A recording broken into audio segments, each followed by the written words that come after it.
Hi అండి. మా హోటల్‌లో చేసే టమాటా చట్నీ, రెడ్ చట్నీ ఎలా చేయాలో ఈ వీడియోలో చూపిస్తాను. ముందుగా 2 కిలోల టమాటాలు శుభ్రంగా కడుక్కున్న తర్వాత ఇలా తొడమలు తీసేసుకొని సన్నగా కట్ చేసుకోవాలి. లావుగా కట్ చేసుకున్న ఉడుకుతాయి గానీ, నేనైతే సన్నగా కట్ చేస్తాను. అంటే తొందరగా ఉడికిపోతాయని. ఈ చాకు నేను ఆన్‌లైన్‌లో తీసుకున్నాను. ఈ లింక్ కింద ట్యాగ్ చేస్తానండి. ఎవరికైనా కావాలితే తీసుకోండి. చాలా బాగా కట్ అవుతుంది.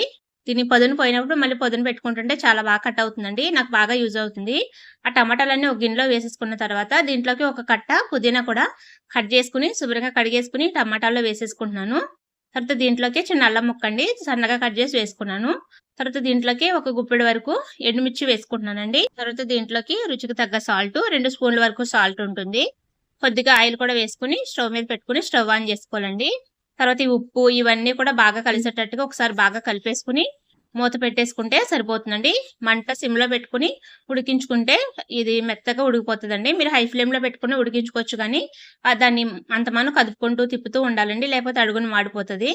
చూడండి ఈ విధంగా ఉడకాలి. ఇంకా కొంచెం ఉడికితే ఇది అయిపోయినట్టేనండి. కొంచెం పచ్చిగా ఉంది. వాటర్ అంతా కూడా ఎగిరిపోయి బాగా ఉడికేటట్టుగా ఉడికించుకుంటే గనక టమాటా చట్నీ చాలా టేస్టీగా ఉంటుంది.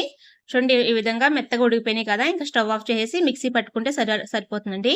ఇది చల్లారిన తర్వాత మిక్సీ పట్టుకోవాలి. నేను నైటే ఉడికించుకొని ఉదయం మిక్సీ పట్టుకుంటాను.